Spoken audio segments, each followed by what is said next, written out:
1945ஆம் ஆண்டு ஆகஸ்ட் 6ஆம் தேதி உலக வரலாற்றில் ஒரு கருப்பு தினம். அன்று அமெரிக்க போர் விமானம் ஒன்று ஜப்பானில் அணுகுண்டு வீசியது. ஹிரோஷிமா நகரம் ஒரே நொடியில் நெருப்பு குடிலாக மாறியது. 3 நாட்கள் கழித்து இன்னொரு அணுகுண்டு வீசப்பட்டது நாகசாக்கியில்.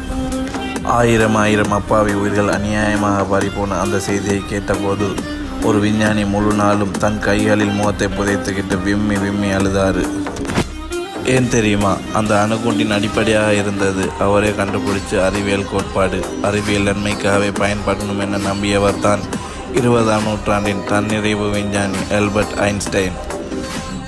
1879ஆம் ஆண்டு மார்ச் 14ஆம் தேதி ஜெர்மனியில் ஒரு யூத குடும்பத்தில் பிறந்தார் ஐன்ஸ்டைன். அவரோட பிறப்பிலே தான் எல்லாரும் நம்பாமல் இருந்தாங்க. பேசவே மாட்டாரான்னு பயந்துட்டாங்க. ஏன்னா 3 வயசு வரை ஒரு வார்த்தையும் பேசலை. வகுப்பிலே சராசரி மாணவன் தான். ஆனால் 4 வயசில் தந்தை ஒரு காம்பஸ் கொடுத்தார். அதில் உள்ள காந்தம் அவரை அறிவியல் உலகத்துக்குள்ளேயே இழுத்துருச்சு. பள்ளியிலேயே கேல்குலஸ் மாதிரி கான்செப்ட்ஸ் கற்றுக்க ஆரம்பித்தார். தொடர்ந்த கேள்விகளுக்கு ஆசிரியர்களை பதில் கொடுக்க முடியாமல் இவனுக்கு என்ன தானே என்று பயப்பட ஆரம்பித்தாங்க. சிறு வயதிலேயே வார்த்தைகளாலும் சொற்களாலும் அல்ல, அவர் படங்களால் காட்சிகளால் சிந்திக்க ஆரம்பித்தார். அவருக்கு பாட்டும் பிடித்தது. வயலின் வாசிப்பதில் அசத்தினார். வயசில் குடும்பம் மிலான் நகரத்துக்கு குடிபெயர்ந்ததும் சுவிட்சர்லாந்து ஸ்விஸ் ஃபெடரல் பாலிடெக்னிக் கல்லூரிக்குள் போகிறதுக்கு தேர்வில் தோல்வியடைந்தார். ஆனால் அடுத்த ஆண்டு அந்த நிறுவனமே சேர்த்துக்கிட்டது. படித்ததுக்கு பின் ஒரு வேலை, ஐடியாஸ் எழுதணும், இன்வென்ஷன்ஸ் அனலைஸ் பண்ணணும். இருக்கும் நேரத்தில் தனக்கேனும் ஆராய்ச்சியில் ஆரம்பித்தார்.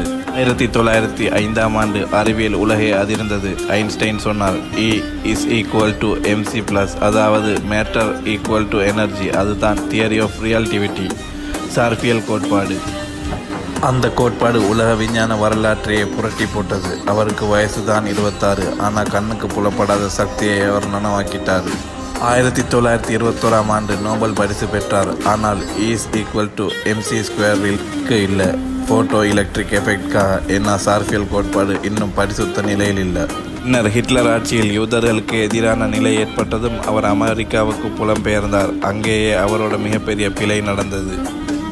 1939இல் ஹிட்லர் அணுகுண்டு தயாரிக்கலாம் என சந்தேகித்து அமெரிக்க ஜனாதிபதி ரூஸ்வெல்ட்டுக்கு கடிதம் எழுதினார். அதே கடிதமே அணுகுண்டு தயாரிக்க வழிகாட்டியாயிற்று. எங்கள் நோக்கம் ஹிட்லரை தடுக்கணும். ஆனால் கடைசியாக அந்த அணுகுண்டு நாகசாக்கி, ஹிரோஷிமா மீது வீசப்பட்டுச்சு. அதை கேட்டதும் ஐன்ஸ்டைனோட உள்ளம் நொறுங்கி போச்சு. தன்னோட கோட்பாடு ஆயிரக்கணக்கான உயிர்களை அழிக்க காரணமாக இருக்கும் என இறப்பு வரைக்கும் வருத்தப்பட்டார். ஆனாலும் அந்த E=mc² என்ற ஒரு ஃபார்முலாவின் பின்னாலே இன்னும் இன்று மருத்துவம், ஸ்பேஸ் ரிசர்ச், நியூக்ளியர் மெடிசின் மாதிரி பல்வேறு நன்மைகளும் வந்திருக்கிறது. ஐன்ஸ்டைன் சொன்னார், நாம் கடவுள் இந்த உலகத்தை எப்படி உருவாக்கினாரோ அதை கண்டுபிடிக்க வேண்டும். அதற்காகத்தான் வாழ்ந்தார். ஒரு லைஃப் டைம் ஃபுல் கியூரியாசிட்டி. 1955ஆம் ஆண்டு ஏப்ரல் 18ஆம் தேதி ஐன்ஸ்டைன் 76 வயதில் உயிர் பிரிந்தார். ஆனால் அவரது அறிவு இன்றும் உயிருடன். ஐசக் நியூட்டனோட அறிவியல் பைபிளின் பழைய ஏற்பாடாக இருந்தால் ஆல்பர்ட் ஐன்ஸ்டைனோட தியரி ஆஃப் ரியாலிட்டிவிட்டி அது புதிய ஏற்பாடு மாதிரி. அதனால தான் இஸ்ரேல் நாடு அவரை தலைவராக அழைக்க அவர் தள்ளி போட்டார். நான் அரசியலுக்கே தகுதி இல்லை என்று. மனிதனோட ஆழமான சிந்தனையும் இயற்கை கேள்வி கேட்க ஆசையும் இருந்தால் உங்களுக்கும் வானம் வசப்படும். நீங்கள் பள்ளிக்கூடத்தில் வேணால் ஜீனியஸ் ஆவீங்க. ஆனால் உலகத்தை மாற்றுறதுக்கு நீங்கள் ஒவ்வொரு நாளும் சிந்திக்கணும். யாரும் நம்ப மாட்டாங்க, பாராட்ட மாட்டாங்க. ஆனாலும் பரவாயில்லை, நீங்கள் உங்கள் கண்களால் ஃப்யூச்சரை பாருங்கள். ஐன்ஸ்டைன் மாதிரி லெஜெண்டாக ஆகுங்க. நாம் கீழே தள்ளப்பட்டாலும் நம் தாகம் ஒருபோதும் வறண்டு போகாது. ஒரு நாள் நம் ஒளி உலகிலே பிரகாசிக்கும். ஐன்ஸ்டைன் 3 வருடங்களாக பேசவில்லை. வார்த்தைகள் இல்லாவிட்டாலும் நம் கனவுகள் சத்தமாக பேசுவதன் மூலம் வெற்றியை கட்டி எழுப்புவோம். மோட்டிவேஷன்னா எங்கள் வாய்ஸ், இன்ஸ்பிரேஷன்னா உங்கள் சாய்ஸ். ஸோ எங்கள் ஃபேமிலிக்கு ஜாயின் பண்ணுங்கள். சப்ஸ்கிரைப் பண்ணி பெல் ஐக்கனையும் ப்ரெஸ் பண்ண மறந்துடாதீங்க.